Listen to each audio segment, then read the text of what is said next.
ही कथा अतिशय प्रेरणादायी आणि मनाला उभारी देणारी आहे। श्री स्वामी समर्थांच्या कृपेवरचा विश्वास यात खूप सुंदर रीतीने मांडला आहे। संकटकाळी सर्व साथ सोडून जातील, पण स्वामी नेहमीच आपल्या पाठीशी उभे राहतील। आयुष्याच्या प्रवासात एक क्षण असा येतो जेव्हा माणूस पूर्णपणे एकटा पडतो। ज्या लोकांवर विश्वास ठेवला, ज्यांच्यासोबत हसत खेळत आयुष्य काढलं, तेच लोक संकटाची चाहूल लागताच हळूहळू दूर जाऊ लागतात। फोन बंद होतात, भेटी टळतात, शब्द कमी पडतात।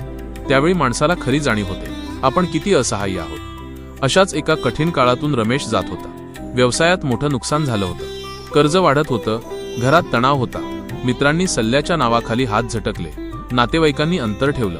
आता तूच पहा, एवढंच ऐकायला मिळालं। रमेशच्या मनात एकच प्रश्न घोळत होता, आता माझ्यासोबत कोण आहे? एका रात्री तो पूर्णपणे खचून गेला। डोळ्यांत अश्रू होते, मनात निराशेचा अंधार। त्या अवस्थेत त्याला आपल्या आजोबांनी सांगितलेली एक गोष्ट आठवली, संकटात कोणीच उरत